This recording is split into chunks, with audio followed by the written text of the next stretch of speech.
Aujourd'hui, dans ce programme de devenir alpha, on va toucher des points très intéressants. Je sais que beaucoup de nos frères ici sont souffrants, il faut dire la vérité. Hein. Beaucoup d'Africains sont malades mentalement. Dans le programme, vous voyez des jaloux, des méchants, des aigris partout. Comment toi, tu as des aigris? Toi, tu es qui? Tu as des aigris comment? Est-ce que... Vous remarquerez que les gens qui ont de l'argent ne voient jamais des jaloux. Les gens qui ont vraiment l'argent ne parlent jamais de mes jaloux. Jamais. Ils en voient pas. Oh, des jaloux, il y a des aigris. Non, c'est toujours quelqu'un là, très souvent, venu de conditions très difficiles, qui commence à peine à avoir de l'argent, ou a eu la chance de voyager en Europe, acheter une voiture, qui commence à avoir des jaloux, des aigris. C'est petit argent qui voit jaloux et aigri. Je répète, c'est petit argent qui remarque jaloux et aigri. Grand argent ne remarque pas jaloux et aigri. Parce qu'il est trop occupé à jouir de son argent, trop occupé à booker des premières classes ou jet privé, trop occupé à s'amuser. Il n'a pas le temps de remarquer les jaloux. Les gens remarquent les jaloux, c'est quoi? C'est quand tu es en train de manger, tu regardes. Qui m'a vu en train de manger? Tu manges ta viande, tu regardes. Hé, toi tu es jaloux, tu regardes comment je mange. C'est ça.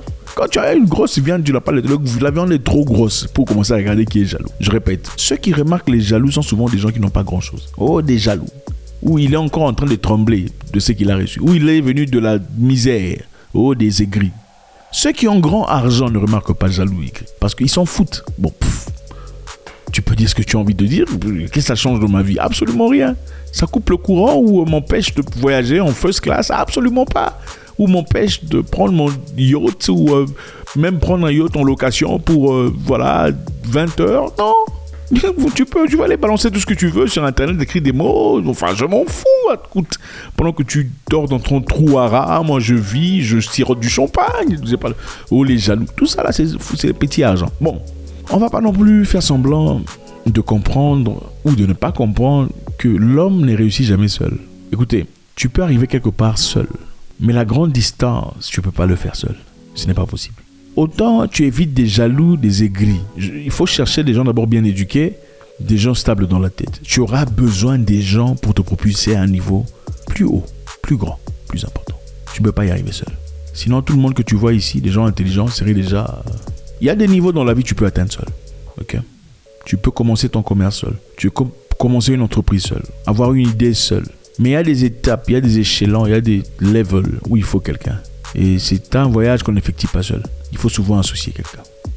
J'ai vu récemment, pendant mon voyage en Afrique du Sud, j'ai rencontré quelqu'un qui m'avait invité, un businessman qui travaille dans les mines, tout ça, exploitation, mais aussi dans la restauration. Il m'a invité pour discuter. Pour discussion, pendant qu'on discutait, je regardais le restaurant et je me disais, waouh, c'est très beau tout ça. C'est un Portugais d'origine, mais Portugais sud-africain. Il me dit, ah oui, c'est beaucoup mieux qu'avant parce que, évidemment, c'était un building. C'est beaucoup mieux qu'avant, on a plusieurs étages, restaurant à plusieurs étages. C'est pourquoi? C'est parce que j'ai décidé d'appeler mes amis pour travailler ensemble. Donc, pendant que je travaillais seul, je pouvais avoir la clientèle, c'est vrai, c'était bien, mais ce n'était pas aussi beau comme ça. Avec 7 amis, on a plus de fonds, on peut restaurer l'immeuble, on peut embellir, on peut construire, on peut importer des idées, de concepts venant du Japon. Donc, le niveau ici, c'est la nourriture méditerranéenne. Le niveau ici, c'est le sushi japonais original. Le niveau ici, donc, vous voyez un peu. Mais pour faire tout ça, il a fallu l'implication de ses amis, 7. C'est-à-dire, si au départ, son budget n'était qu'un budget de $100,000, par exemple, d'accord, tout seul, comme propriétaire. Avec ses 7 amis, disons, chaque ami apporte de l'argent. Ils ont maintenant un budget de $10 millions. Bon, tu préférais être le seul boss de $100,000 ou être parmi les boss de $10 millions? Le choix est clair, n'est-ce pas? L'argent augmente. La prise est beaucoup plus grande. Donc, c'est un concept que beaucoup de personnes ne comprennent pas, surtout dans l'Afrique francophone noire. On ne comprend pas qu'il y a des business où il faut associer des gens pour que le business devienne beaucoup plus grand, afin de gagner beaucoup plus d'argent que tu ne peux gagner tout seul. Parce que tu ne peux pas tout faire seul. En associant 7 personnes, tu associes 7 idées, 7 concepteurs, 7 programmations, 7 relations, 7 network, réseaux. C'est-à-dire chacun a son réseau, tu emmènes 7 ensemble. Ça devient encore vous, fois 7, fois chacun et le nombre de personnes qu'il a. Donc, il ne faut pas toujours chercher à être le seul CEO de tout. Voilà pourquoi on voit des CEO, les salons de coiffure, CEO des ventes des chocolats. Non, il faut avec des bonbons chocolat. Non, c'est pas ça. CEO des ventes des ongles. Non, cherchez des gens qui ont la même direction que vous. Certaines portes ne peuvent être ouvertes par d'autres personnes. J'ai vu des gens ici d'un pays dont je tairai le nom. Ils ont bien clairement vu un de leurs qui est en train d'évoluer dans un pays étranger, en train d'évoluer dans le secteur de sécurité. C'est-à-dire, il a ouvert son entreprise de sécurité, il était marié à une fille de ce pays-là, ils ont ouvert leur entreprise de sécurité. Il était en train de progresser, il avait de gros contrats. Au lieu que ses compatriotes aient l'humilité de le demander, frère, comment tu fais pour évoluer? Comment tu fais pour avancer? Non, lui, il va croire quoi? Est-ce que c'est lui qui a commencé l'histoire de la sécurité? Nous aussi, on va y arriver. Ils ont fait 10 ans, ils ne vont nulle part. C'est vrai, ils ont ouvert des petites histoires d'entreprises de sécurité, mais le budget reste le même, stagnant, ça n'évolue pas, ça ne progresse pas. Pourquoi ne pas avoir le courage de dire, mon frère, comment vas-tu? Je t'apprécie beaucoup. Est-ce qu'on peut aller en lounge? En tout cas, moi, je prendrai soin du lounge. Je veux t'inviter en lounge pour qu'on parle un tout petit peu. J'apprécie ce que tu fais et ça me ferait vraiment du bien que tu déverses un tout petit peu de ce que tu as comme blessing dans ma vie. Les gens sont flattés comme ça, généralement souvent. Mais beaucoup d'Africains francophones ne savent même pas flatter. Ah, il va croire quoi? Non, il va croire rien. C'est toi qui es malade. Tu viens de la misère et là-bas, c'est la concurrence. C'est la méchanceté, la jalousie. Tu es incapable de faire des compliments. Voilà pourquoi je vous dis toujours. Il y a beaucoup de gens ici qui n'ont fait de compliments seulement à des gens qui sont très proches d'eux. Si vous n'avez jamais fait de compliments à un étranger, vous êtes malade psychologiquement. Un étranger, une personne que vous ne connaissez pas, vous n'avez jamais fait un compliment. Vous êtes malade. Vous avez des lacunes. On ne vous a jamais dit je t'aime. On ne vous a jamais montré l'amour. Ne me dites pas on nous a montré. Nous aussi on nous a montré. Nous tous on nous a montré je t'aime. Mais on nous a en plus additionné au fait de nous montrer le je t'aime. On nous a dit je t'aime. Alors notre leçon ici est très simple. Trouvez des belles associations. Des gens positifs. Le fait qu'une personne ne réagisse pas dans ce que tu fais ne veut pas essentiellement dire qu'il est jaloux de toi. Non. Attention. Attention. Le fait qu'une personne te fasse des corrections dans la propriété ne veut pas essentiellement dire qu'il est jaloux de toi. Non. Ça, c'est être bête. Il y a des gens qui veulent vraiment te corriger dans la positivité. Évidemment, on ne prend pas des corrections n'importe qui. C'est une personne proche qui, dans la politesse, d'un Paul, mon cher, est-ce qu'on peut parler? Je vois, tu fais ça, mais je pense qu'on peut...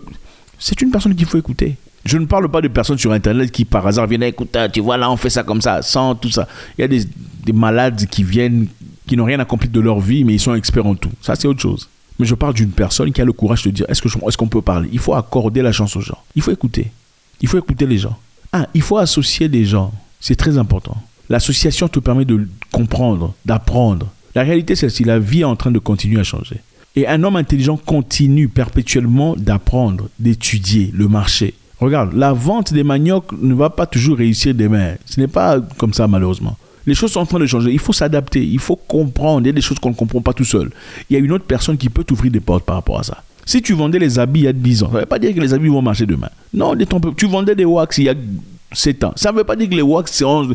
Non, il faut s'adapter. Il y a certainement des choses qui changent sur le plan technologique. Peut-être que le wax de fabrication aujourd'hui sera fabriqué par AI. Il faut comprendre c'est quoi AI.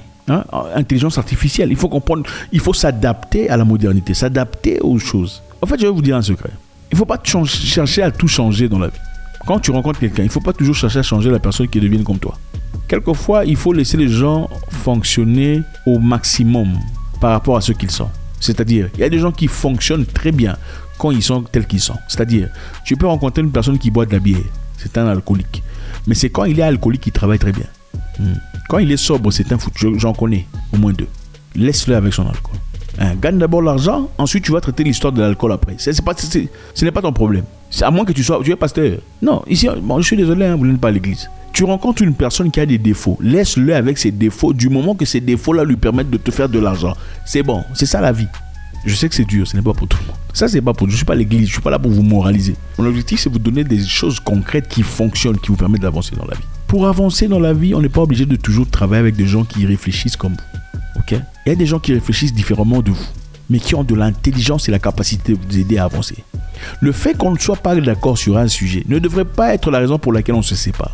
Je répète, le fait que tu ne sois pas d'accord avec quelqu'un sur un sujet ou deux ne veut pas dire que vous ne pouvez pas être les meilleurs travailleurs ou partenaires dans la vie sur autre chose. Le fait que vous ne soyez pas d'accord sur certaines histoires, même spirituelles, ne veut pas dire que vous ne pouvez pas être les meilleurs partenaires du monde pour avancer et progresser. Je vais vous raconter l'histoire. Il y a un monsieur là qui cherchait des opportunités à Dubaï. Il m'a appelé pour m'en parler. Je lui ai dit, écoute, j'ai des contacts. Il m'a dit, oui, évidemment, je sais que tu as des contacts. Est-ce que tu pourrais me brancher? Je l'ai branché à une personne très importante sur place. La personne l'a engagé. Écoute, voilà, tu vas commencer. Il gagnait à peu près 3200 euros à peu près, sans taxe, pour commencer, avec une promesse de pouvoir évoluer. 2 jours plus tard, il a commencé à prêcher Jésus à la personne là, qui est musulmane. Oui. L'arabe. 2 jours plus tard, avec tes $3500, 3000 combien de dollars, tu commences à prêcher Jésus à une personne qui vient de t'embaucher. 3 jours plus tard, on l'a chassé. Tu n'es pas intelligent. Qui t'a dit que ton objectif à toi, c'est d'aller prêcher les gens? C'est quel... Je ne comprends pas. Dans la Bible, le gars là, comment il s'appelait? Joseph. Quand Joseph est parti en Égypte, on l'a vendu. Il est parti chez le pharaon. Est-ce que Joseph a commencé à prêcher chez le pharaon? Non, dites-moi, Joseph a prêché chez le pharaon? Il n'a pas prêché, il était intelligent. Il a profité de ce qu'il allait profiter pour avancer. Moïse connaissait la parole. Est-ce que Moïse a commencé à prêcher au pharaon? Il a vécu chez le pharaon. Vous voulez me dire que Moïse n'a pas prié le Dieu du pharaon? Il n'a même pas fait semblant? Si, dis. Laissons même le prier là. Pourquoi Moïse n'a pas prêché chez les pharaons? Il s'est tu. C'est ça la sagesse. Ce n'est pas n'importe où on ouvre sa bouche pour donner sa connaissance. Il y a des gens qui connaissent mieux que toi. Moi, des gens qui m'ont aidé à avancer sur le plan financier. Des gens qui m'ont appris à investir. Quand on parle d'investissement, on parle d'investissement sur le plan stock market international, stock market asiatique, tout le bazar. Ce sont des gens, pour la plupart, qui ne croient même pas à l'existence de Dieu. Ils ne croient pas à l'existence de Dieu. Mais ils m'ont aidé à faire de l'argent. Maintenant, dites-moi que je prenne cet argent, que je brûle ça. Puisque les gens qui m'ont aidé ne croient pas en Dieu, que je brûle cet argent. Non. Ok. Je me souviens même une fois, avant, j'avais l'habitude, quand je parle à une personne, j'avais une très belle relation. Enfin, voilà, à l'époque, j'avais une très très belle relation avec Dieu. Je l'ai toujours, mais à l'époque, c'était super, super. Et pour chaque phrase, je dis, tu vois, selon Dieu, la volonté de Dieu, tout ça. Je suis arrivé à un point, à un niveau. Quand j'ai commencé à dire ça, on a commencé à me percevoir d'une certaine façon. Je pourrais comprendre, vous allez venir avec des versets, il ne faut pas avoir honte de moi. Mais il faut être malin et intelligent. Le monsieur là, comment il s'appelle comment il s'appelle le monsieur là qui a vendu sa femme? Isaac n'a pas vendu sa femme. Pourquoi il a menti? Non, il fallait l'aider. Il a vendu, c'est ma soeur, n'est-ce pas? Il faut être malin dans la vie. Il y a des endroits où il faut se taire pour évoluer. Mais bon, les gens sont trop émotifs. Cherchez un ami, des amis qui ne sont pas de votre communauté. Parce que la majorité de vos communautés sont pourries. Elles ne vous apportent rien. Ah, pareil, il est aigri, il est jaloux. C'est tout ce que vous racontez comme histoire. Hey, toi, pourquoi tu l'as pas dit ça? Toi, pourquoi tu l'as pas dit? Félicitations au mariage. C'est toujours des bêtises, des choses qui... Donc lui, s'il dit félicitations, ça va changer l'état du mariage. Ou s'il dit pas félicitations, le mariage va changer. Cherchez des gens, si c'est hors de votre communauté, trouvez des gens qui sont intelligents, qui sont progressés. Numéro 2, votre business peut-être a besoin d'autres personnages, d'autres mentalités, d'autres fractions, d'autres networks, d'autres réseaux. Trouvez des gens fiables avec qui vous pouvez travailler. Numéro 3, vous n'êtes pas obligé de réfléchir également avec une personne pour que vous travaillez ensemble. Vous direz, si 2 personnes ne se comprennent pas, ils ne peuvent pas parler. C'est comprendre le sujet dont vous travaillez là. Ce n'est pas se comprendre dans la spiritualité essentiellement. Vous connaissez l'état d'âme de votre boss? Non, celui qui vous paye votre salaire, vous connaissez son état d'âme? Bon, votre entreprise là, le chef du chef, vous connaissez son état d'âme. Si on vous dit de quitter le boulot, vous allez le quitter. Si on vous dit qu'il est satanique, vous ne quitterez pas. Il faut arrêter l'hypocrisie.